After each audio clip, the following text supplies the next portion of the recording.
Welcome back to the Djellab channel, ladies and gentlemen. Hope you guys are doing very well at home. Joining me today, my two favourite people in the world. Wow. Henry Hill and Patrick Van Straten. Guys, how are you doing? Do you believe I that, missed you Pat? last No. week. Really? What about your girlfriend? She's also amazing as What well. about They are all amazing. What about Sonny Snelling? Yeah. They are almost like in a tier of their own, right? Then it's you guys. Okay. Then it's you guys. Okay. Well, You're basically my father anyway, Pat. How are you doing, mate? true. I'm good, man. I'm good. Thank you. Yeah, I'm excited to do this one. It's hot today. It is hot, You know, yeah. it's also kind of miserable. Yeah, I don't know. Transfer window is kind of getting interesting. Yeah. And by the time the Euros were over, I was ready for them to be over. Like, I always feel like after the group stage and the kind of like the first knockout round, the games get so far apart that the excitement starts to die down a bit. And now I'm just enjoying, Man United fans getting really excited about stuff I don't think they should be excited about. Well, we'll get on to Manchester United and other Premier League clubs later in this video. Henry Hill, Yes. how are you doing, fella? Yeah, I kind of echo Pat's sentiment on that. I like it when the random, weird, small teams are having fun. The second it just comes down to like the big teams just playing boring tactical chess, then it loses a bit of the shine. Maybe I'm just being grumpy because we lost at the final. But, Maybe, yeah. God, that did yeah. happen, didn't it? Jesus Christ, Fully that was only a deserved. couple of days ago.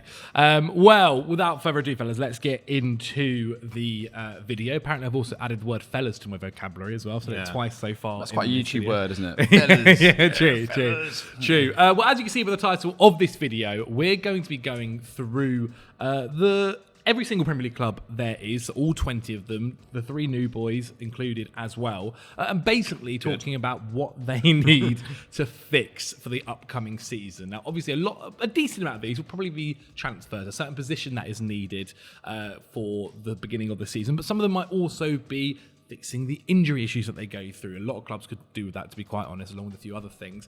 Possible set-piece issues, so on and so forth. Now, we'll probably do this in alphabetical order, so no better place to start than Arsenal Football Club. One that we've spoken about probably a few times over the last month or so about Arsenal, Patrick and Henry. Pat, we normally come to you for Arsenal, so instead, let's go to Henry to give his opinion. We normally talk about Saka and the right wing cover. We normally then talk about the left centre mid role. Seems like Arsenal are going to be bringing in a centre back. Does it feel like just depth is the main concern, Henners? Absolutely. They just need to have a squad that can go the distance, be able to rotate in moments, be able to keep pace with City, because City just have so much, their bench is just so ridiculous that, come the end of the season when players are looking a bit tired, they can just rotate players in. I don't think you got that with Arsenal. I think sometimes the drop-off to their substitutes bench is a bit large. But you know what? I like the idea. If they're selling Smith Rowe, Nketiah, Reece Nelson, they're getting that kind of money in, and they can blood in the next generation of kind of academy graduates who they'll just sort of keep on the periphery for a long time. That's a lot of money they can kind of keep in, reinvest in the squad. Caliafordi, I was thinking, do they even really need a left-sided centre-back? Well, apparently they do. Like, Hivior could be upgraded. Yes, that's the reality. Yeah. I mean, and I like that. That's kind of like the brutal reality I've enjoyed under Arteta. Just look at the Ramsdale situation. He's like, well, look, we've got to be blunt. We've got to get this club to where we need to be. So, yes, I think the one thing they need to fix is just getting bodies through the door. And as you said, like left centre midfield, it looks like Zubamendi, who we talked about not a few weeks ago, or Mikel Merino. Either way, like Zubamendi, actually thought was brilliant when he came on in the final. Yeah, he was really for good. Spain, like, almost replacing Rodri. Everyone And no one noticed, People which high is fiving in the crazy. pub, like Rodri's off. Yeah. Who's this guy coming on? And he was class. So yeah, I think it's just about, for Arsenal, it's about getting bodies through the door and maintaining that kind of ruthless mentality, which is pushing them towards. Pushing them ever closer towards silverware this season. I mean, one thing they need to fix is just winning a trophy this year. That is like first and foremost. This project has to culminate Into something. in a trophy this Yeah. season. I don't care what it is. Yeah. I mean, preferably not the League Cup. But I mean, even if it is the League Cup, it has to be that. So yeah, bodies through the door.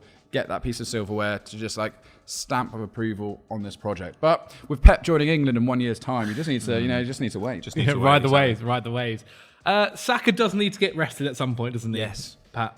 No, we should upgrade his body using Using science, other people's like bodies using as well. technology. You buy players just to take their parts. Yeah, I mean, or at least Arsenal need to have plans for different situations. Like, it doesn't have to be the same type of right winger, who's like a left footer cut inside, but they need to say, okay, if we're going to get a forward, then like Gabriel Jesus is going to see proper minutes on the right wing, or Martinelli is going to, or Trossard is going to, or something. There has to be a plan for that particular situation. I also think they kind of need a plan, and this ties into the left central midfield thing, for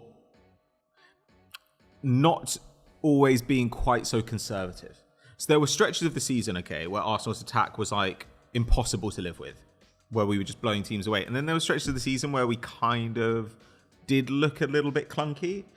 And I think sometimes with Arteta, you pinball between these two extremes of like kind of Pep or Moyes, where he really does kind of want to retreat sometimes and play quite conservatively. And I think when he wants to play conservatively as well, what he's done previously is play Jorginho and Rice in midfield. And what I would like is to have a left-sided midfielder who had the defensive output that you were solid in the big games, but also had a bit more of the attacking kind of close space skill, such that playing those two midfielders together didn't immediately make you really, really defensive. Yeah. Because Jorginho Rice is a very defensive midfield pair, right? It's not that surprising that your attack, especially when you're playing two centre-backs at full-back, does look a bit clunky when you're playing both those guys. Yeah, definitely. And like just thinking about Jorginho's career, like has he ever really gone into the penalty box in his entire career? Never feels like it. No, but in that situation, it's Rice doing it. Yeah, but when I see Rice doing that, I think like there are loads of fans who seem to love it, and he's done a good job with it. But I really don't think it's like what he's best at. He's the deeper one. Yes, he is the deeper one. And so I'm doing some work with Ted Knutson now, and he's been really pushing Fabian Ruiz because apparently PSG are willing to sell Fabian Ruiz. Had a great Euros. And he's 27, 28, which I think is fine for Arsenal at this stage of the project. But he is that perfect kind of player where he's always had big defensive output. He's a great presser, but he's also a great progressive passer. Especially in his early career, he was really, really creative. The Betis days and the early times at Napoli. That to me is the perfect kind of mould for this player. Like Zubamendi, I love too, though Zubamendi I think is more comfortable playing a bit deeper. But that kind of player, a guy with good defensive output, who is also creative and can join the attack and is a more natural fit there, that to me seems like it would solve a lot of problems for Arsenal. Like, we've got to be honest here, like Arsenal don't really have many problems. Like Henry's right, they need to win a trophy. They won that FA Cup in Arteta's first 6 months in charge. COVID Cup. Yeah, but they the need Bamiyang Lacazette up top. Yeah. But they need to I don't really think anything will do it except the Champions League or the Premier League. Like, I think that's kind of what you need to make this project feel like a success. And the amount of money Arsenal have put in. They've got kind of four years or so, I think, to try and win that trophy. Definitely. Because of the age of the players. But if you don't do it, it will always be a disappointment. Fair enough. Sorry if you can hear the extra noise in the background. I think that's that coffee machine's been going on for the past couple of weeks. Or it's the gas tank or something like that, I don't know. But Aston Villa now, their problems, because they've done really well last season. They're playing Champions League football, which in itself might cause a couple of issues. I saw that we saw Newcastle last season struggle with adapting to that kind of match weeks where they were suddenly playing massive games against the likes of PSG and Dortmund and can't kind of play maybe a rotated squad. It's got to be a strong one, and then facing off in the Premier League. And then once a single injury or a couple of injuries hit the squad, things really did start to go a little bit badly for them. They had a fantastic result against PSG. That was really, really positive for Newcastle. But this is Aston Villa. This is about Aston Villa. But it's just like taking a couple of like what happened to Newcastle and seeing what happened there. So arguably depth in a few positions is massive. Like we've spoken about before. Yeah. If Ollie Watkins gets injured, things are not looking positive up top for them. I think, remember, we said they should go in for someone like Jonathan David. That would be a really interesting signing if they were to go for him. Yeah. When I spoke to a few Villa fans, they said about the right back position, Matty Cash is like, okay, but for where that Villa squad is kind of progressing and going forward, and they're definitely being active in the market. They've obviously now got 3 left backs in the side as well, with Ian Maatson being nearly 40 million. The right back side is still looking upgradable. And Conser's fine, but you want Conser at centre back, surely. Well, I think where's Denzel Dumfries? So I was pushing this. Okay, but no, I completely agree. My worry with Villa, I look at their business and I see a team bulking out the squad in order to cope with the additional demand, because it's not just Champions League, it's an expanded Champions League as well. Like, there's even more stress on the players. And I think Doogie actually made a good point on Twitter. Has the squad drastically upgraded at this moment in time, with Douglas Luiz leaving, maybe Moussa Diaby on his way out the door? If Onana arrives to replace Douglas Luiz, though, I feel like Luiz is more versatile going forward. I think Luiz has a bit more creativity unlocking defences, and I think John McGinn's powers are waning over time. I've not been particularly blown away with John McGinn in the last 12 months. So I'm just. It's all well and good spending serious money. I like the Maatsen signing. It's a lot of money for what it is. Bringing back Cameron Archer, fine. But Onana's going to be 60 plus mil as well. Like, Barkley's Barkley's like fine. Yeah. That's it. It's a lot of like fine deals. I just want to see if. I think the big fix for Villa is getting a few genuine statement signings. I guess it's got to like accommodate Unai Emery's style of football. I'm not talking like a Coutinho style, just wild investment. But you can't just purely rely on Ollie Watkins just to produce week after week after week. They're really thin in attack, especially if Duran ends up leaving this summer. Yeah, so that one seems to have stalled a little bit though, by the looks of it. For me, I just want them to like get that signing that is going to take them to the next level. Is that on right wing? Is that up front?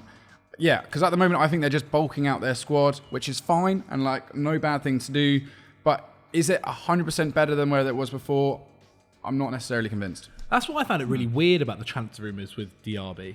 Like, obviously they spent a decent amount of money on him generally, and maybe the rumours about Saudi moves is they're going to end up getting a lot of money for him. So it's kind of one. The rumour is 60 mil. Yeah, but 60 million euros, which is not like enough to me to be like, not that much more than they pay. Got to sell him. Sure, but I mean, he did have some injury problems last season, and it might be that they've just looked at him now and they're like, okay, all things being equal, we would rather have not done that move, which is essentially what it would allow them to do. And they might also see opportunities in the market now that it's kind of better to be buying now you're in the Champions League than buying when you're out of it. So I think Douglas Luiz, if they bring in Amadou Onana, I think that's a significant upgrade. Like, it's a different sort of player, but I think Onana is exactly the kind of signing that you can make when you've pushed up into this Champions League kind of rank, which then solidifies you at least in the kind of 4th to 7th places for quite some time. They're also going to have some people coming back from injury. I mean, like, they got 1,000 minutes out of Jacob Ramsey last season. When Dia was injured, you know, like there are guys who will come back and kind of flesh out the squad. And they've got Illing Jr. They've got Baranechea coming, who's a defensive midfielder, as part of the Douglas Luiz move.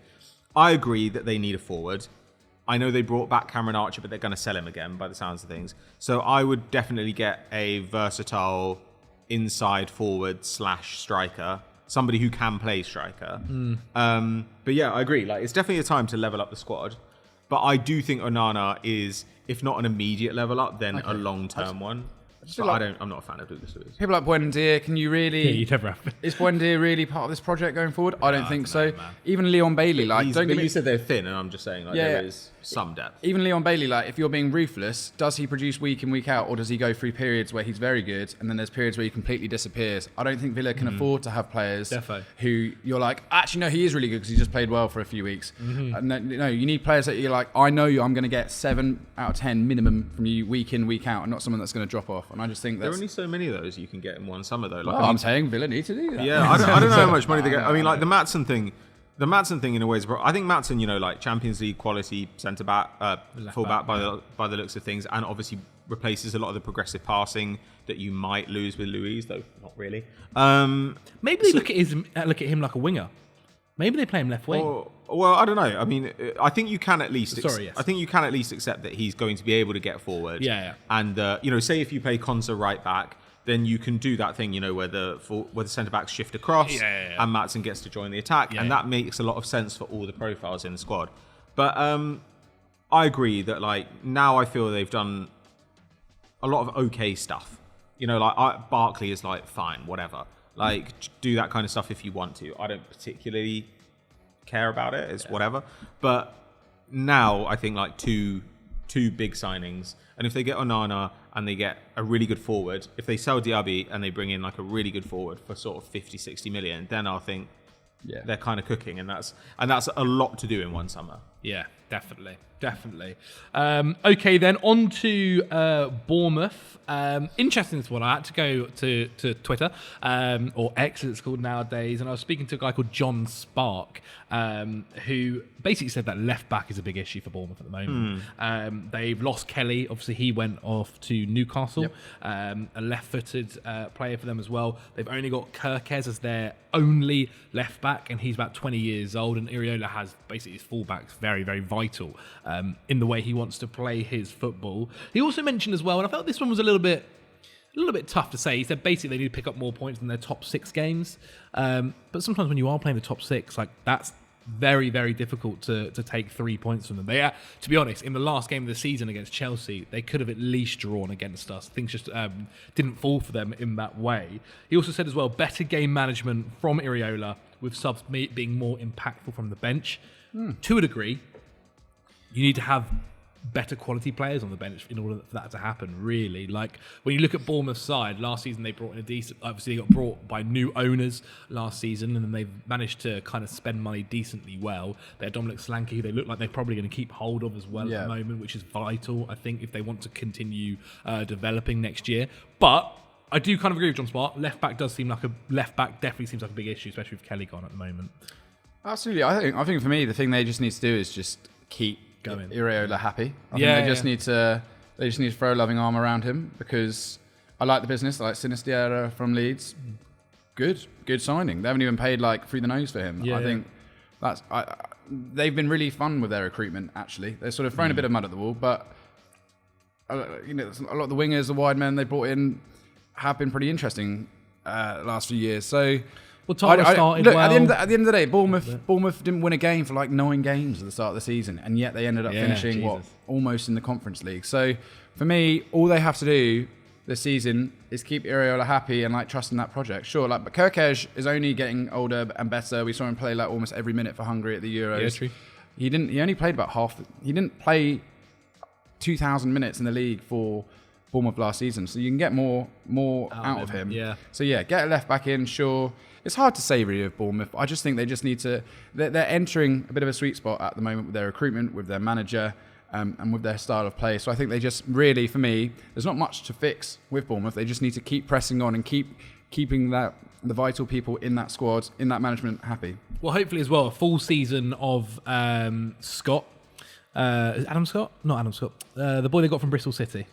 I think it's Scott. Yeah, Scott. Adam Scott. Yeah, hopefully a full season of him without being injured as well. He can kind of... he was obviously ridiculous in the Championship, and then got several injuries when he joined the Premier League. So hopefully a full season to him will also be very positive. Let's go to another B team then. Brentford, the first team in West London. And there's a few interesting things here. Obviously, we've spoken about the striker situation before. What happens once Ivan Toney goes? I actually don't think they're too badly stocked up top. I think I've said before that Igor, who they brought in from Club Bruges, very much like a in-the-box poacher, penalty box specialist, very decent at penalties. He had picked up an injury last season, but it does look like he's going to be starting or be fit for the beginning of the season, so that's positive. They've got Visser. They've still got Mbeumo as well at the moment. The other side of it, though, is possibly that midfield. They've had the same midfield 3 now since they got promoted. And obviously, Jensen, we spoke about Jensen before, about how much we like him. But if he gets injured, things do start to look a little bit worrying there as well. Rico Henry is obviously going to be back as well, fully fit this season. So that left wing-back kind of place is okay. Right wing-back, though, could also arguably be improved. The Scottish guy... who they brought from Hickey. He hasn't really set the world alight, I think, so far since joining from Syria. It is rough for him, though. I mean, like he is young. He is a left back. Yeah. Like, I mean, it is a kind of difficult spot for him, I guess. And I don't know. It's like it's a pretty significant change to go into Brentford as well. No, definitely, definitely. I agree. I think a central midfielder would be really helpful for them. I understand, like that people have said they could do with another attacker, and we've talked a lot about other attackers for them. I definitely think they should do that. Though Thiago is an interesting one. Like Thiago he's not a creator, he's not a dribbler. Like he also doesn't get a lot of shots. Like it's really high shot quality. Good at pens, good at headers. Yeah, that he's was like, kind of what I took he gets from lots videos. of touches in the box. He doesn't get a lot of shots. It's like 2.5 a game, but the XG per shot is very, very high. So that to me suggests like either you're playing at a dominant club, which he kind of was, With Club Brugge, yeah. or you are getting a lot of breakaways, and tap-ins and things. Either way, I kind of look at it and I'm like, do Brentford have a plan for how they're going to get this guy the kind of chance that he actually can put away? Because his average shot distance is like 12 yards out, which is insanely close to goal and does normally mean lots of headers. But in the Premier League, like, will he be able to get the space in the same way? He's not going to get like 10 tap-ins a season. It's quite unlikely. So they're going to have to. Is he going to be able to find the space in the box? Are they going to be able to give him the right kind of service?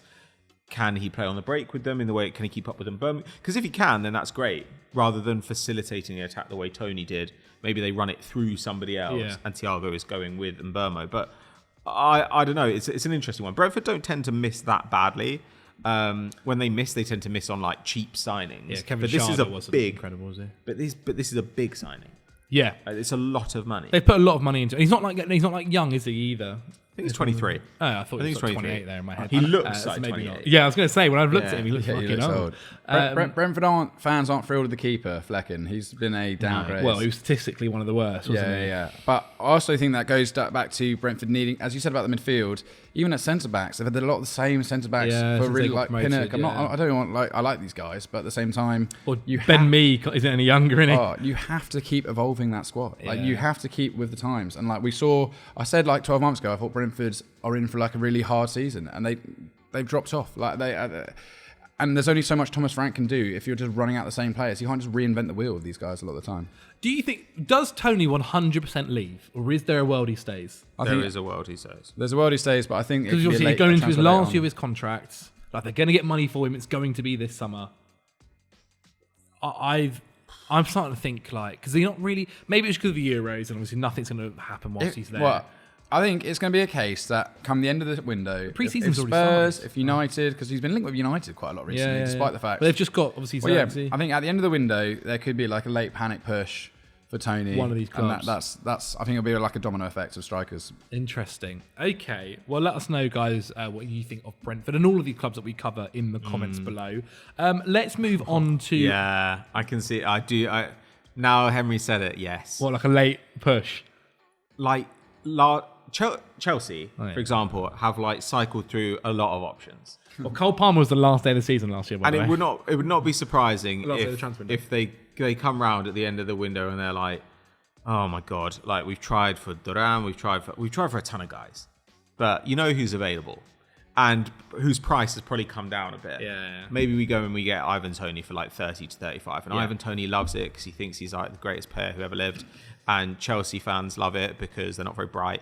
No, I'm joking. Like, but you know what I mean. Like, I think he'd actually be really good for Chelsea. 35 I think he'd be really million good for Chelsea. It's the perfect deal. And that just feels like something that happens late in the window. Yeah, and yeah. then Chelsea are like, oh god, we have to sell a winger. and everyone says no. Who wants Nonny or something? Interesting. Yeah, I can see that happening. I'll take it. £35 million for Ivan Toney is the perfect deal. Any more is a bit questionable. Okay, then Brighton Hove Albion. I thought this one was particularly interesting because they've got a manager who is incredibly young, doing some very interesting stuff tactically as well. Brighton very much making a Brighton move with his hire. They haven't necessarily lost anyone so far this summer. There weren't necessarily too many rumours about anyone particularly leaving anyway. When we've spoken about Brighton before, we've kind of mentioned the goalkeeper situation with them, Henry in particular. I don't mind Verbruggen. I think the issue more so was they weren't making a number one. They kept changing them. Oh yeah, weren't they, no, they between should make sure he is number one and Jason Steele is number two. between the two, yeah. That should no longer be a conundrum. A conundrum. Okay. Yeah, how are you feeling about Brighton? I actually think injuries this season. I think they just need to keep their first team squad Ferguson got on the bad pitch, last season. and they need to make Evan Ferguson actually play. They need to let this guy feel like he is number one. Don't get me wrong. I think Danny Welbeck has been good. He's been fine wherever he's been, but something has to give at this point. They've signed on Welbeck and Milner for another contract. This must be in the thinking of these guys are going to help support the younger players in the team. Evan Ferguson has to be given central reign up front to breed confidence, to score goals. Because we saw once the confidence went last year, once the injuries sort of kicked in a bit, he did drop off a little bit. Everyone's going, oh, wait a minute, he was a £100 million player last week. You have to, I think they just need to really get behind the best players in their squad. And that like you said, starting with the keeper, up to the striker, Matoma, let these guys be the best they can be, because I think some of the rotation under De Zerbi, a lot of it injury-induced, was slightly baffling towards the end of last year, and it created a bit of a weird negative atmosphere around the club. They're not in Europe this year, which I think could actually be somewhat of a positive. Sure. They were having to play a lot of games Thursday, flying really far to a lot of things. And so maybe not being in Europe under a brand new kind of stewardship as well might be quite a positive for all these. And he can have a bit more of like a fixed squad. And as you said, less injuries. A lot of these clubs, kind of one of the main fixes is just don't get as many players injured. But obviously that's sometimes out of your control.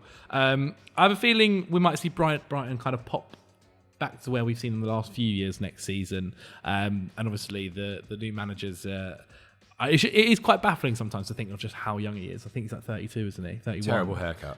It was a poor haircut. Yeah, it was a poor haircut. But there you go, Brighton. On to Chelsea.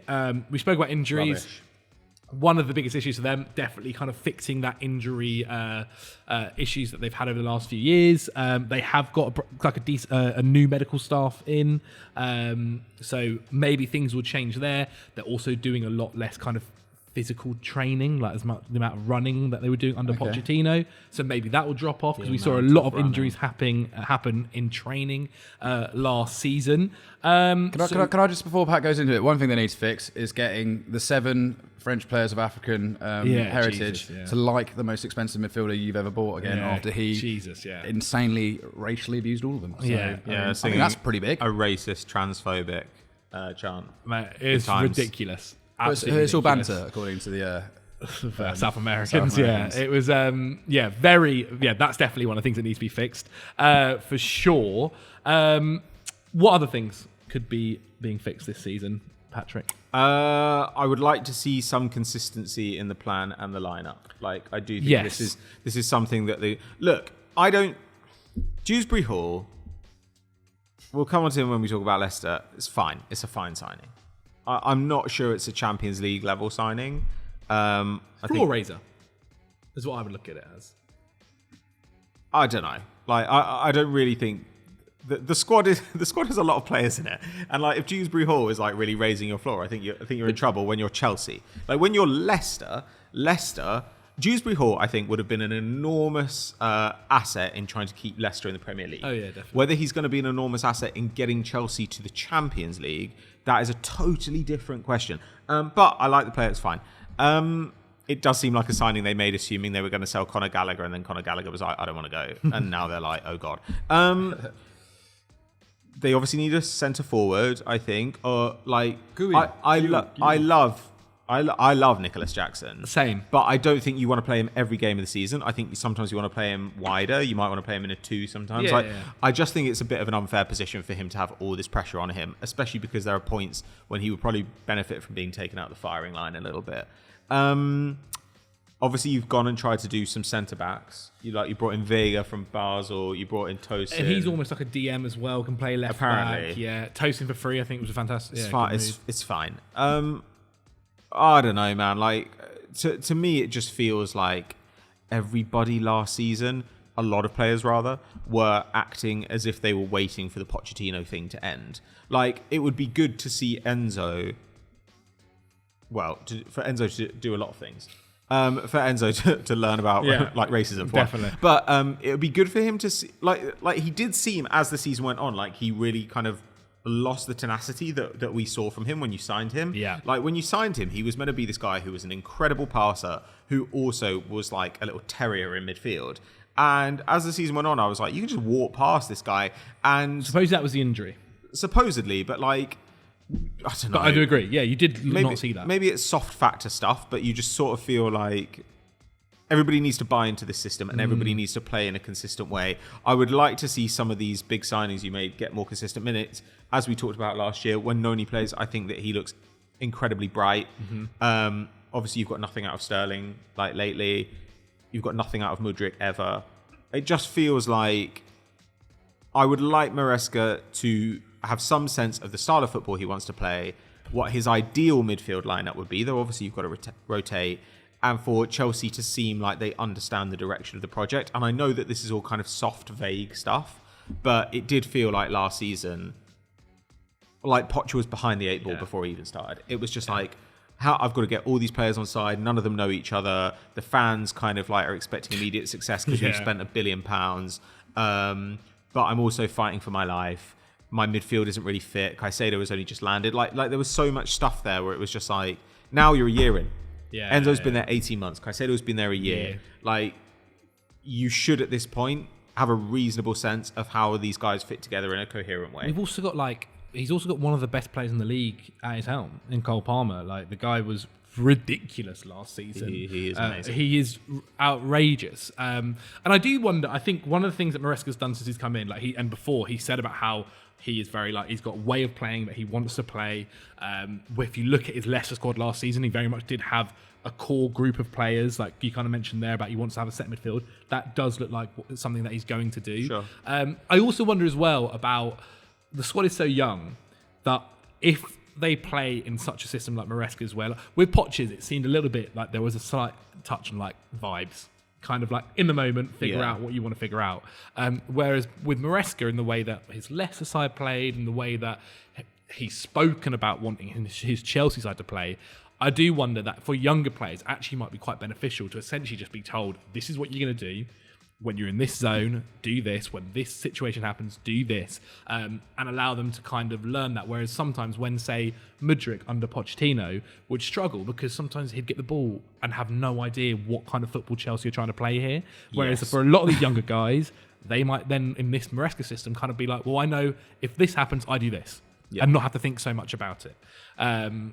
So yeah, I think that is a very interesting situation. I do also think Mudryk needs to come good this season, because otherwise, summer coming, arguably even January, there are a few players who they're into their third season at Chelsea now.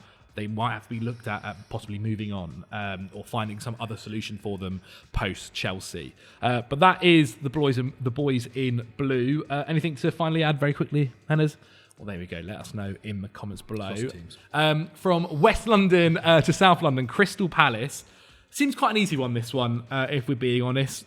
Fill the Elise hole. Tough to do because Elise is someone who was fantastic for Palace and can go on to have a ridiculous career. Bayern Munich, I think, is going to be a great place for him.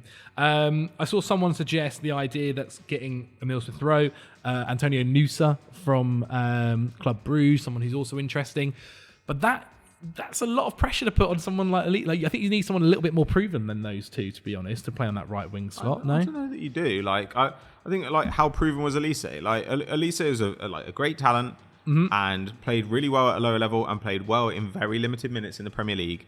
And I love the player, but he did get limited minutes. If you can get somebody who is consistently there and grows over the course of the season, that's fair enough. And also when you're Palace, kind of tough. It's the nature of the beast. You sign guys, you play them till they're great, and you sell them.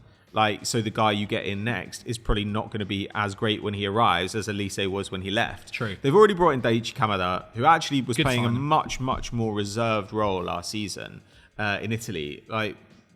Almost a defensive midfielder, really big defensive output, having previously been much more of an attacking midfielder.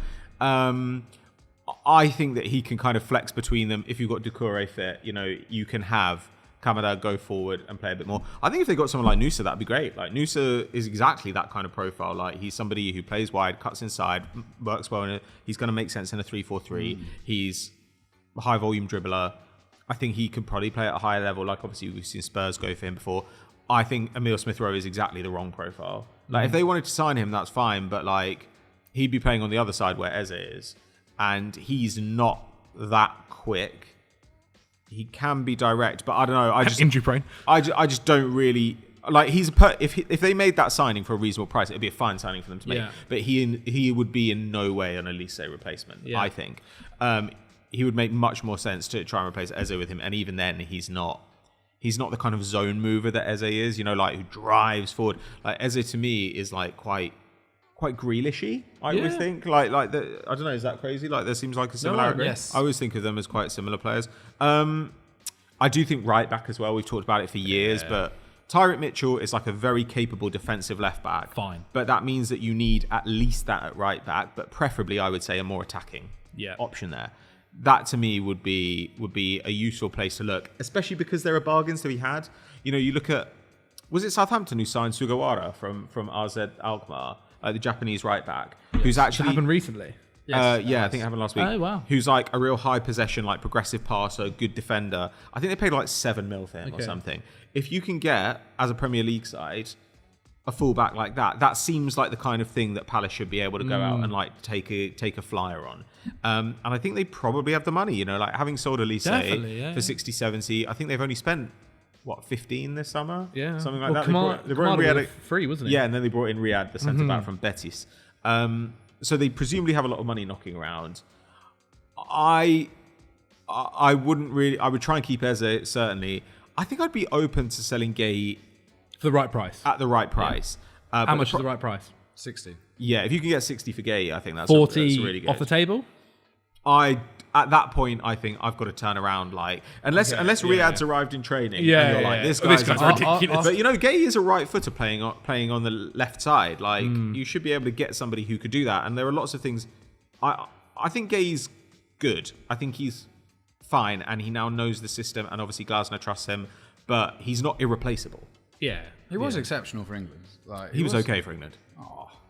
He was okay. He was arguably one of the centre backs of the whole tournament. I'm just saying that. After that tournament, they can't accept 40 for him anymore. They'll be like they must demand more money from him. I just think that you shouldn't accept that anyway because of his importance to your side. But I get what you're saying. As well, isn't it? Like he's as much in the shop window as a Palace centre back is ever going to be. Yeah. Look, Palace have got a lot of desirable players now. They've already let one go. I think they just need to be careful managing. Not to let too many of them at the same time. Yeah. Even like Jefferson Lerm has been linked with Fenerbahce now. And, you know, they just need some. I know that's not Spurs like. always I know he's not hugely Eze, important. My point is. They've got a good thing going. They've got a good thing going. They just need to be really careful not to disrupt that too much. And that also applies to the manager. Yeah. Sure. Also, another season of Franca as well. They brought him in last season and maybe get a few more minutes under his belt. But yeah. Do they have another winger? I feel like they... they do. They have another right winger. Yeah, you're right. They do. What is his name? It's not double-barrelled. It's double-barrelled, I swear. They always have... It's like, is it Rishi? Yes. Sack... Something like that. My God, we sound like such idiots. Okay, this is just transfers. This is very, very annoying. But yes, they've got that squad. kid who's come through their academy. I'm pretty sure who looks too talented. And every time I see him, I'm just like, look, okay, you don't want to get sucked into the looks exciting. Yezerun Rakzaki, who's 21. And you don't want to get sucked into this where you're like, oh, he looks smooth on the ball, but. I think he came on against us, and I was just like, who is this kid? You know, like, he was incredibly aggressive and really, really direct. And I think you can get quite a bit of mileage out of those sort of players if you're a mid-table club. Because generally speaking, I think you tend to get more space for your wingers because you have less territorial. I mean, obviously with Glasner, that's kind of changing and probably will continue to change. But I would like to see França. I would like to see Rakzaki. Just see what they've got, because I also think the teams that integrate their academy players best over the next few seasons will be the best place to succeed in a more fixture congested world. And Palace have got a good academy. Like always Palace have consistently had academy graduates become useful players for them. You know, Tyrant Mitchell, is it now? They obviously had like Wan-Bissaka. Like now, yes, exactly. And now they got Rakzaki, like, who could be that as well. Like if they can have these guys graduate from reserves into the first team, that'll give them a considerable advantage over other teams who are at the same economic level. Because it means they will always have a bit more money than their rivals. to go and spend on. Definitely. Okay, that is Palace. We've got to go through a couple more. Well, definitely a few more. Everton then. Looks like Onana is gone. Yeah. Wasn't necessarily too liked by Sean Dyche in the way kind of Dyche wanted to play his football. Then obviously they've got not a lot of wingers at the moment. No. We also, last week, I had obviously the two Bens on. We covered Everton as one of the teams. And we spoke about the issues kind of in striker as well, and possibly centre-back if Brentford was to leave. But that looks like that's not happening now. But wingers, they've got Harrison back on loan. Yeah, he's back, isn't he? They've got Dwight McNeil. That's it. Yes. And Harrison White wasn't that amazing last season. And then obviously the issue... He was a club of Everton's. Yeah, to a degree. And then obviously they've got Dominic Calvert-Lewin up top, who was rumoured to go to Newcastle. Now he doesn't. Seems like he's going to be staying, but he's going into his final year of his contract. Beto and Chamiti as well up top.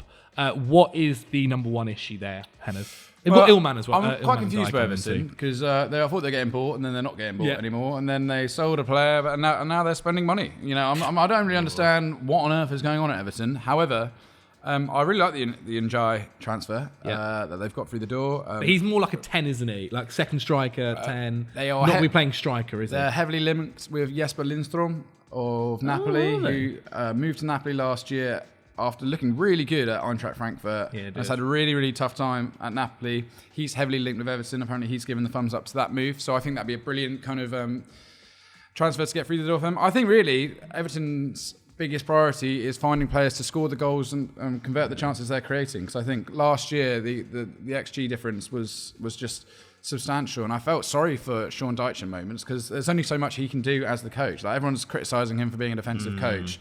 Well, no, he was creating teams that were creating chances. Beto, I said at the time, I watched Beto Udinese a lot when I was doing Continental Club. He has the first touch of a trampoline. It's really he's just. I think he looks good against bad defences. I don't think he's good enough, in the Premier League. Calvert-Lewin is much more technically gifted than Beto. The problem is, but is also a bad finisher. He's also a bad finisher and can't really keep fit. Exactly. So I think they need to keep Calvert-Lewin. To be honest, I'm surprised to see rumours of him going. They need to get players through the door that can finish the chances that they're creating and just give them some breathing space. Because isn't it, man? by the way, I don't think it'd be understated how well Everton did with the points deductions and stuff like that. And the Finn squad last season, I think actually they did an amazing job. They did exceptionally well. Yeah, and Sean Dyche, all respect in the world. Godfrey gone, Andre Gomez out of contract now, Dele Alli out of contract. They're slowly getting rid of the players that are not doing anything for this club. Ben Godfrey. Would it be mental to go to Nottingham Forest and be like, hey, how much for Chris Wood? Yes.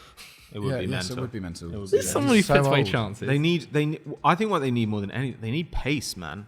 They don't really have it anywhere. Like that, I really do think you need it. Like they've got Dwight McNeil. And is he even rapid nowadays? Not particularly. Yeah. Yeah, they've got no one really. They just have no pace anywhere.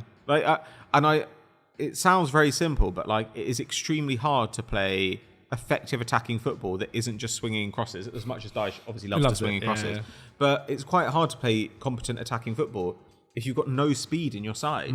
Teams can push up against you without fear of being punished. They need to have some speed in the squad. Njaya is fine. I don't know. I'm quite sure. I find the shape of his output to be quite baffling because it's not really at 10 level, but it's not. He's obviously not a real midfielder. There's no defensive output. There's no passing output. What he does is get a reasonable amount of attacking output, and he's quite a high volume dribbler. Yeah. But he's 23, 24. Who knows? I don't know. It just kind of feels like Chamiti is a guy that they took a gamble on. They're going to have to try and integrate him this year. But I would try and get one fast winger with some creative capacity. Lindstrom. He's not really a winger, though, is he? I always felt like at his best, he was in this kind of floating, attacking midfield role. Yeah, no, you're right. And he's a big guy, which is good.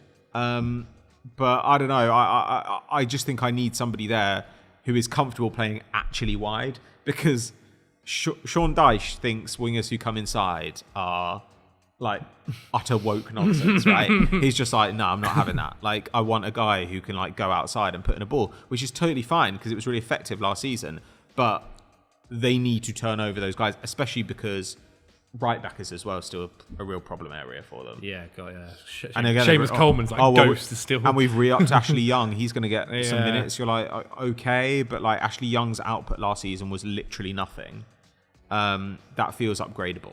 No, I think that's fair enough. I think that's God knows how much money they've got. well covered. God, yeah. I'm trying to think. Their last fast player was like Bernard, all those years ago. Oh my Brazilian. God, I forgot about him. Is that like their last fast player? Pre-injury Balassi. Yeah, geez, yeah. Okay, might have to steam through a few here then. Henners, Fulham. Yeah. Is it just replacing Paulinho as well? Number one. Well, yeah, absolutely. Apparently, we're looking at the Sheffield United midfielder Souza or something like that. They bought him last year. He was actually right. He was all right, yeah. So apparently, we're looking at him.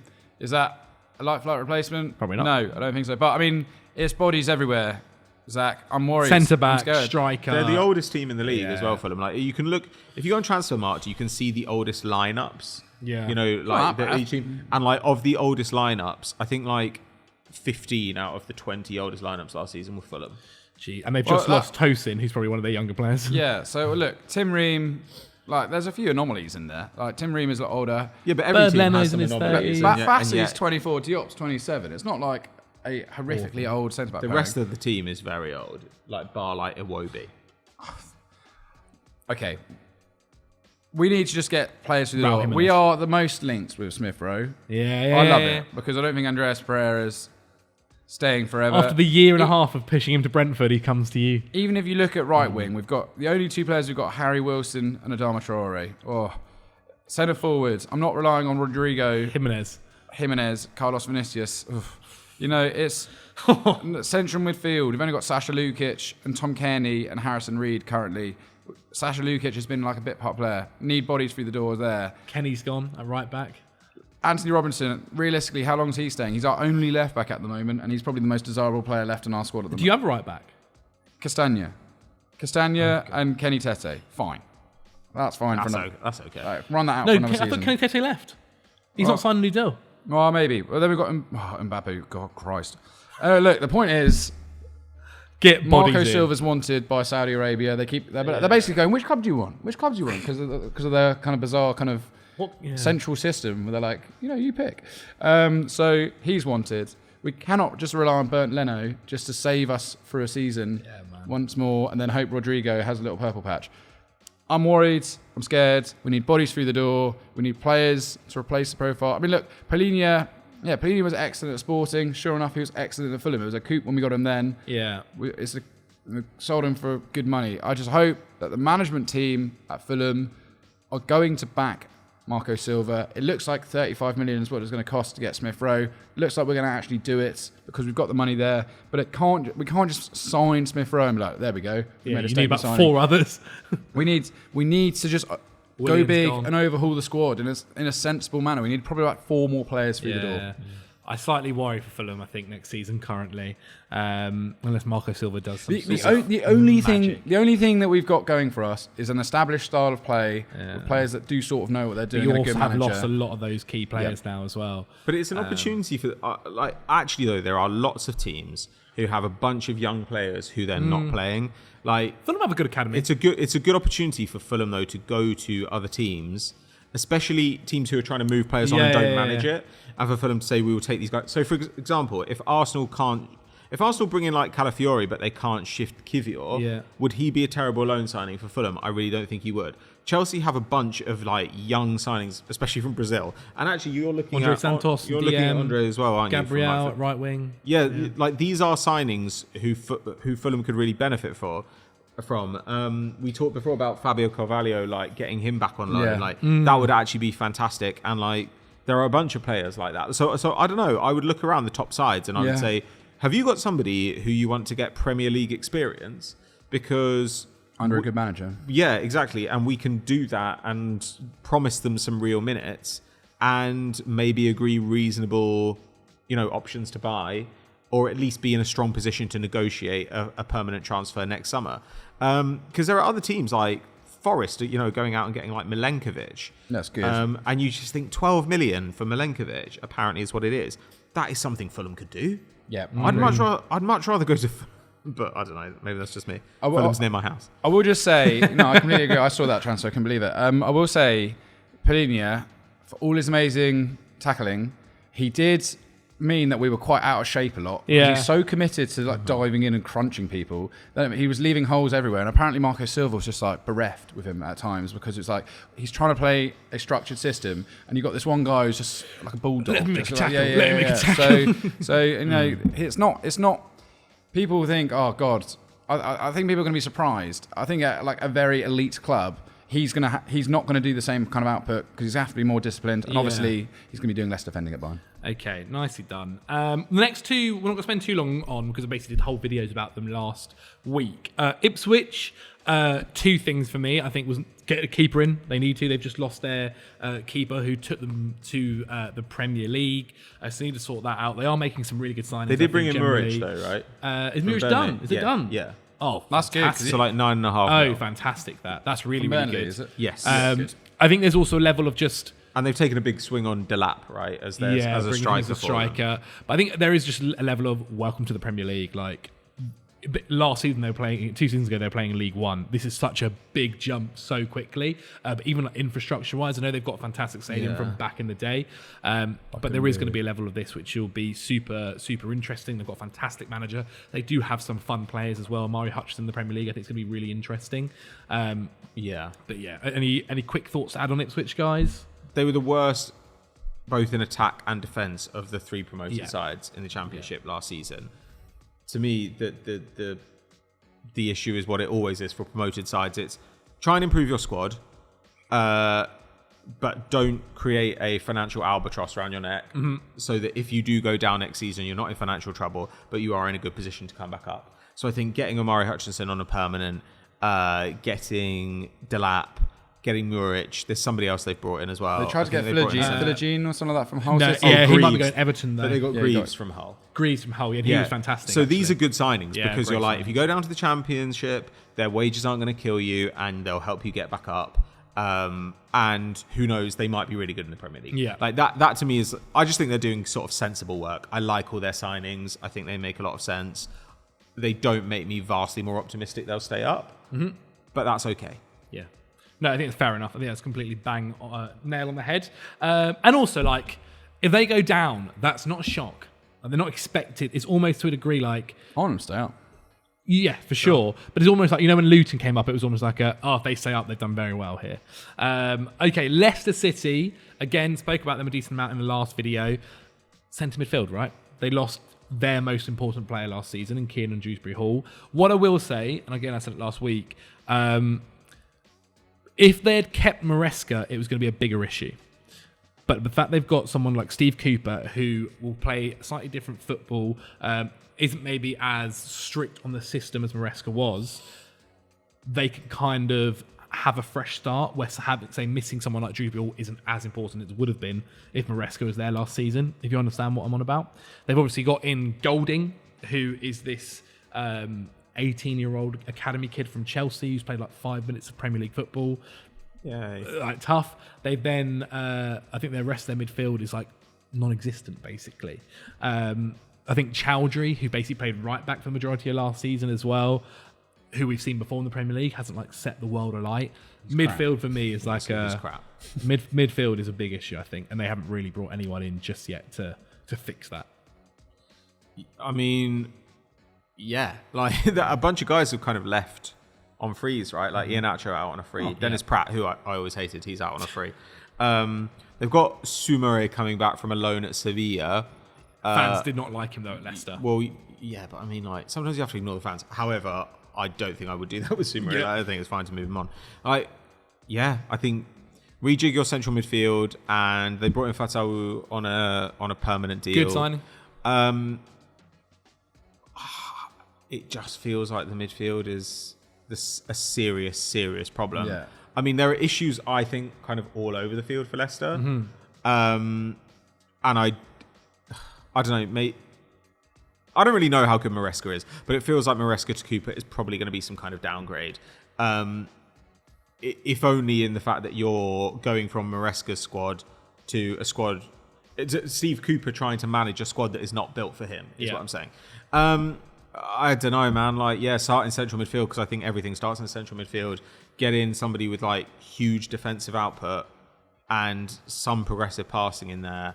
But you've lost 26 goal involvements with Dewsbury Hall going last season. And yeah, I don't think he was going to get that in the Premier League for you. But like 15 would not have been like out of range. And that's the difference between going down and staying up. I mean, they're going to rely on it looks like going to rely on like a Jamie Vardy again. I think they're in for Matthias Sula, the Juventus. Yeah. But he was pretty fun last year for Frosinone. But so that, I mean, it looks like from everywhere. It looks like they're just trying to replace their goals with wingers. Just quickly, I interviewed Michael Golding a few years ago when he was like 15. So this actually, I've just realised. Really? Yeah, at Rock Nation. Me and Chris went and did we interviewed loads of juniors, and yeah, he was just like, it's just quite nice when you see these guys go on. Wow, get a move. Play. So yeah, Leicester, that's pretty big. Cool. Fair play. Yeah, I mean, he's talented. He's definitely talented, but he's also very slight. Very small. Like, very small. Very small. Like, it'll be very interesting to see how he deals with Premier League football for Leicester's like trying to stay out of relegation. But good luck to him. On to Liverpool now. There's a few things here. The post-Klopp era in general is going to be tough to deal with, right? I think there's going to be some down moments where people just go, God, are we ever going to be good again? Who knows? Trent Alexander-Arnold's contract situation. Final year, Real Madrid supposedly sniffing around. He should absolutely do that. That would be mental. And the DM position for the fourth year running, which is the biggest. Or is there another one, Henry? To be honest, I think for me, the biggest thing for Liverpool is getting behind the manager. Yeah. I think, yes, there has to be a degree of expectation. Is Salah going to be the same Salah we've seen in the last few years? I don't think so. Even like Luis Diaz, I think you've rightly pointed out that he's maybe not at the level that some people are expecting him there. I think, yeah, I just think they need to support the manager in his ideas because, as you said, the second it goes wrong, you'll have big players in that squad going, well, this isn't how we did it under Klopp. How many we see that like time and time again? We'll see the fans getting up in arms for it. For me, it's just putting, because Feyenoord to Liverpool is a huge jump. It is a huge, like, if you think what Klopp had done before he joined Liverpool, it's substantially bigger than what Arne Slot had done. But at the same time, get behind him, see what he can do, and give him the space to make the changes that he sees fit in this squad because, yeah, I think it was beginning to look a little bit tired. Yeah. No, I think that's fair enough. I do think Liverpool fans will give him time, like, and a little bit of leeway.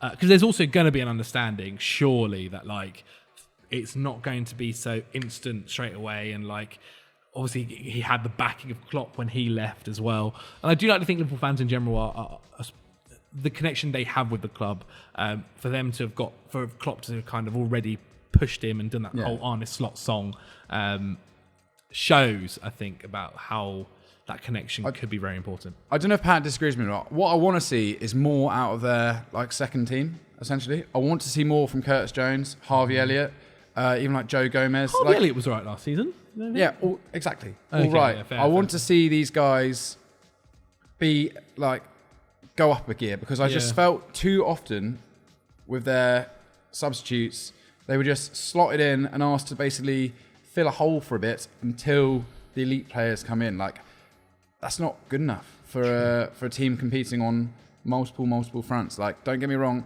there's a reason that Harvey Elliott and Curtis Jones aren't making the England squads. I think the Harvey Elliott one's probably more down to Harry Kane. These guys should be like, these guys are playing for Liverpool. They should be considered much better than they are, and they're just not. Like, yeah, like when Wharton is making the England squad, I think it's perfectly reasonable to ask Curtis Jones, like, do you not feel like you could take that role in the squad? Like, Curtis Jones is actually a completely different sort of midfielder from all the other England midfielders. Like, he's a real kind of on-ball game controller, which actually England don't really have. Like, I don't know, I kind of agree. I think they probably need to look at centre-back as well. Like, Van Dijk had a great season last year. Massive leave. We are approaching. I think he did. Left on a free. Who? Matip. I don't know. I think so. Sorry, anyway. Yeah, I think he's not. I think he got released. Yeah. Yeah. So they need to think about what's next in that left centre back slot. Like, I know that a lot of Liverpool fans have been annoyed at they feel they missed out on Euro, like going to Man United. I don't feel like that's quite the right profile for them. Like, they've got Kwanzaa coming through there, they've got Konate, but I think the left centre back slot is important. Yeah, it's just something they need to consider, and the left back slot as well, because they've been very lucky that they've had so many roles nailed down for such a long time. Now they've got to ask, like, what's next? Like, is Bradley going to be our right back of the future? Like, maybe he is. If so, then you need to start treating him that way this season. Yeah. No, I think it's fair enough. Completely fair enough. On to Manchester City. I saw a couple of fans say back up for Rodri.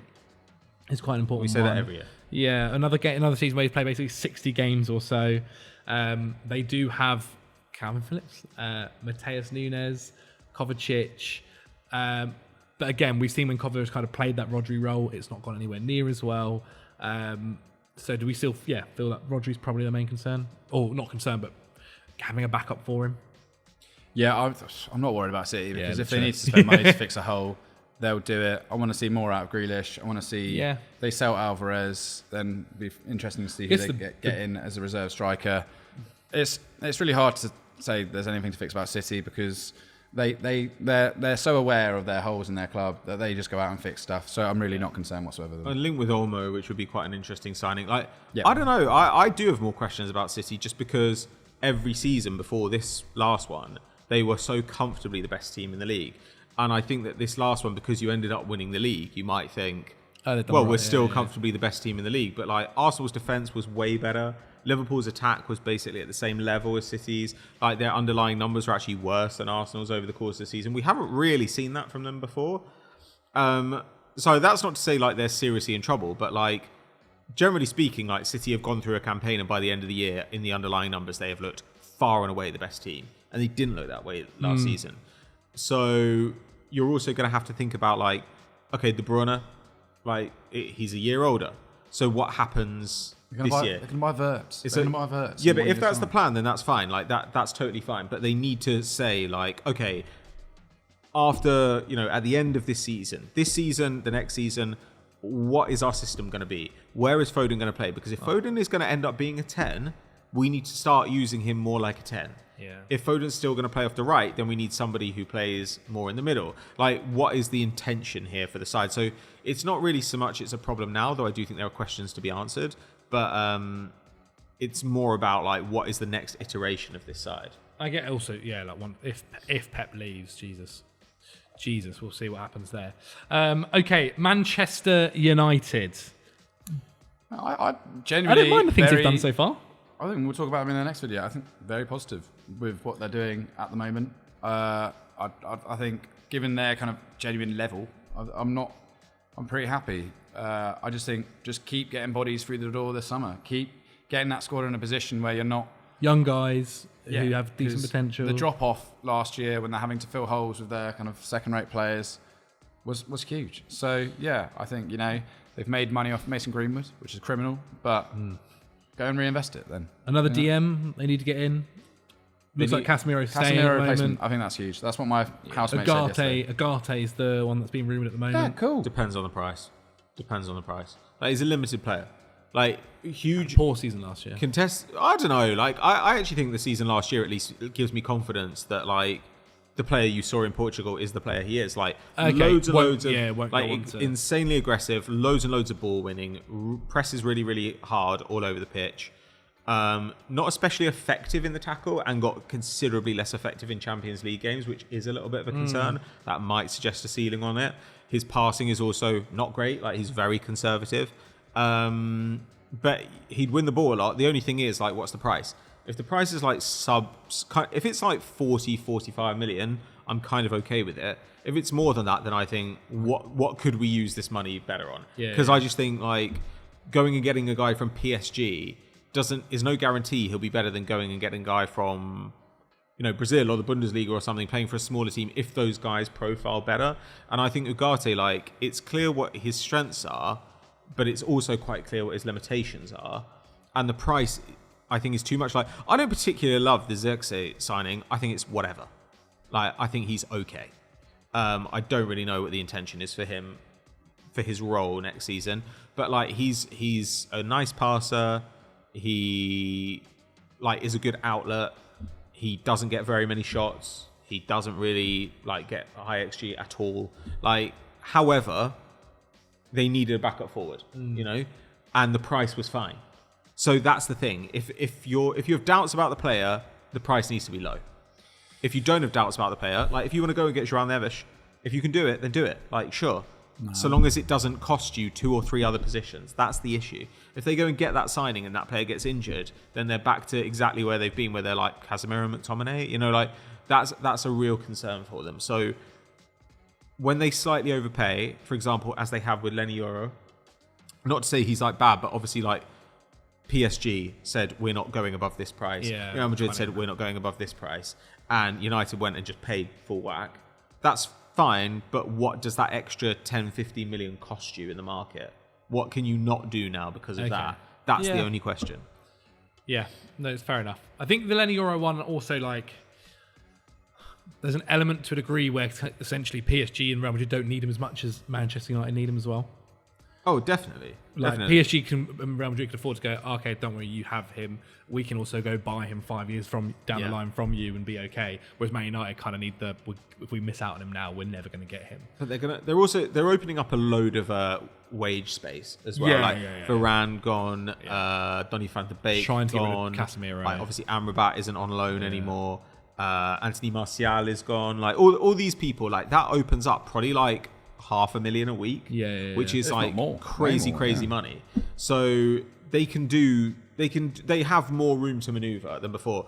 But to me, get some bodies in this summer, let them grow together for a year, and expect that this is going to be not just this season, but next season and the season after, and then you might be competing. Okay. That's we're going to talk as well. We're going to do another video after this, which I think we'll talk about Man United a little bit more as well. Nottingham Forest. I mentioned the last one, there was still some financial issues. That actually does seem like it's sorted now. PSR seems to be okay with the sales they've made so far in the window. One of the things actually that I want to talk about is not necessarily about a signing or someone to kind of fix a certain thing, but generally just set piece issues. Last year they conceded the most set pieces, 22 goals conceded from set pieces, which is a hell of a lot. They have gone on to sign a new goalkeeper. I think when you have 3 different goalkeepers take your net in the season, it shows where you're not quite confident. They sound like 6 in the last year. Yeah, literally. They've signed a guy called Carlos Miguel from Brazil, 6'8". That might help a little bit with catching set pieces. I remember saying before that I don't necessarily think the squad itself is very big. When Arioni's not in that side, then they're not necessarily a massive side from set pieces to try and defend, which doesn't necessarily help as well.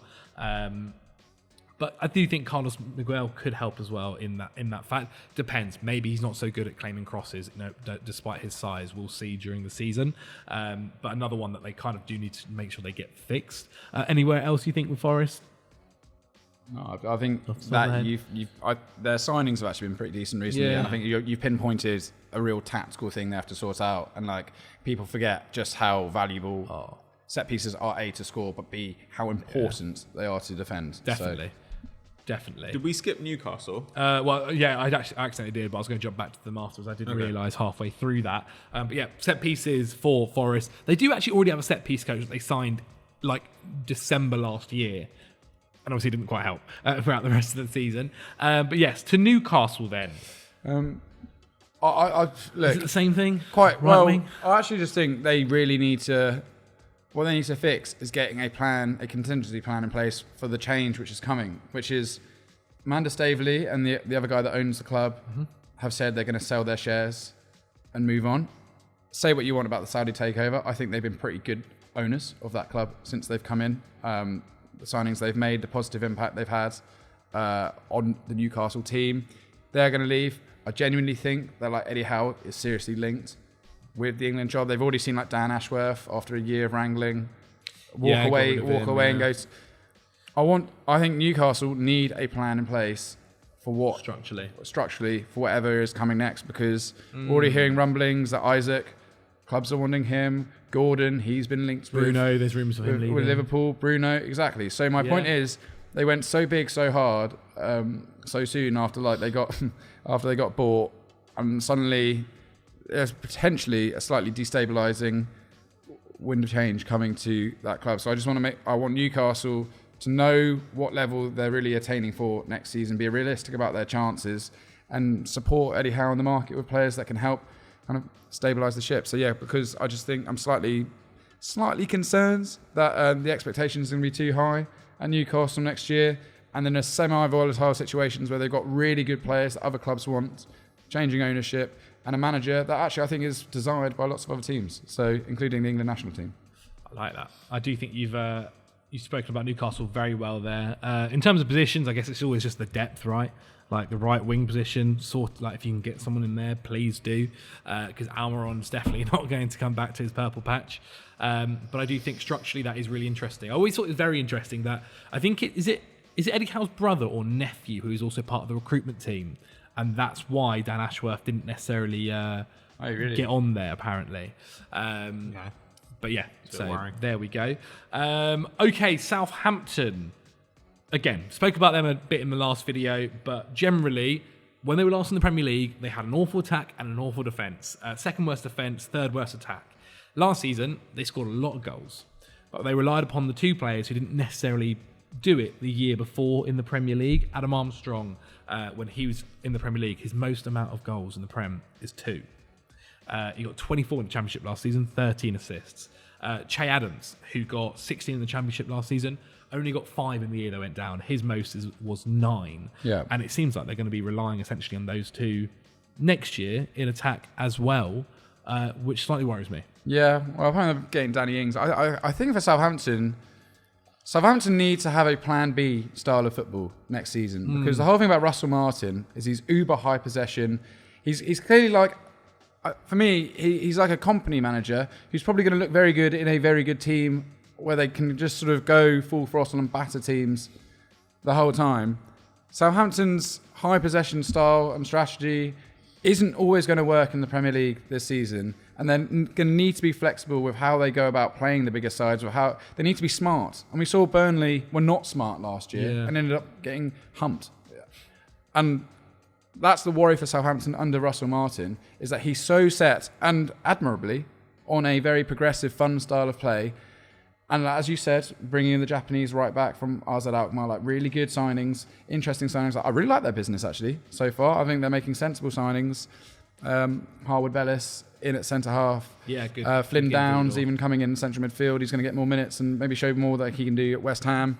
But they need to be able to have that plan B and be gritty when it's required, because they're not going to have it all their way last season. And yeah, I mean, I'm not saying they were like a shock to get promoted last year, but they had a bit of like a late bloom that helped push them over the line. I mean, what do you think, Pat? I mean, I just think forwards. Like they do have, they've now sold Cheleta to Leon, like permanently, but they've got Bella Kotchap coming back from PSV. Yeah, perfect. Like so, maybe they can integrate him again. Like maybe it was just a financial thing and he can come back. They also had Alcaraz at Juve. He obviously didn't get a load of minutes, but he was out at Juventus on loan, and his value has gone up. So these are guys they might be able to get back in. I would probably try and get an attacker. I just would want a winger like there. Like it just feels like the attack is full of players who have never looked good in the Premier League or have looked at best fine in the Premier League. You need something more than that. Like, definitely. And that's just a valuable position they can try and Danny Ings take is a not couple that. of winger swings. God, if they get Danny Ings back after already signing Adam Lallana. Don't understand. Jeez Louise. Tottenham Hotspur. Striker, I think, is the biggest issue for me. Or forward. Yeah. I think they could still maybe get an extra midfielder in, but I don't mind it. I think the Bergvall youngster they brought in from Sweden looks really tidy. He's definitely one of these kind of wonder kids to keep an eye on. I think we could really end up talking about him towards the end of the season. Super talented and also really fun to watch as well. Love to dribble through the midfield. But striker's the issue, I think. Looks like they are willing to sell Richarlison if they can get an offer of like 60 million or so. Yeah, good luck. They'd do well to get that. I would be too. But it does seem like they just need... I know we are saying forward, but they need someone in the middle of that to kind of... They create a decent amount of chances, but they need someone in the middle to put it away. They generally do. And I don't... Like, Son's not getting any younger. But Richarlison's not getting any better. But you could play Son there as he gets older. Like, you... How long has Son got left then? 2 years? But that's the thing. Like, because Son was an extremely fast wide player... Yeah. I think you can move him to centre forward and ask him to do less positionally and probably still get mileage out of him because he's an incredible finisher and he's surprisingly big and he's pretty two-footed. Yeah. Like there's a lot to like there. I think that's probably the way to continue to get value out of him as he gets older, rather than say maybe Son can still be inside forward Son of the past. But definitely they need a forward. I mean, I think a central midfielder would be nice, but to a degree, when you've got like Bentancur and you've got like Sarr and you've got Bissouma, like you kind of just got to like leave it until you move somebody on. Yeah. Again, they've opened up loads of salary room because Dyer's gone, Tanganga's gone, Perisic is gone, Ndombele's gone. Like all those guys, again, loads and loads and loads of wage space opening up. So you've probably got a little bit of leeway, and they actually have a load of leeway with PSR. So you should go and take advantage of it now, I think. No. Market's quite healthy. Yeah, and the issue for them is when I look at would Jonathan David hurt? No, not at all. That'd be great. They've got I saw Roma were looking at Jonathan David today. Sure. Tottenham could trump them financially. 100%. 100%. Spurs have a real opportunity to win the Europa League next year. No teams dropping down from the Champions League. Is that not happening now? No. There's no drop down from the Champions League. But you are dropping down Europa Europa to conference kind of thing. Fine. Yeah, but Spurs have a real opportunity to go out and win a major piece of silverware next year, and I think like fans deserve that in some ways. So yeah, as Pat said, make the most of your decent financial situation and get the players in.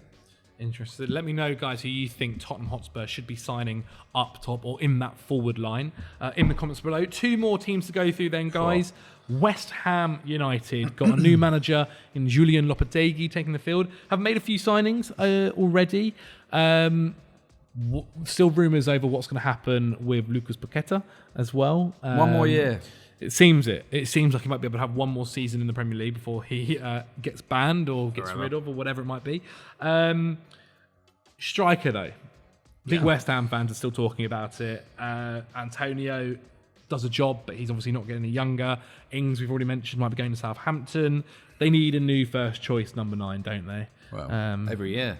I don't mind the signings they've already made as well. Like, I thought Kilman's a fun signing.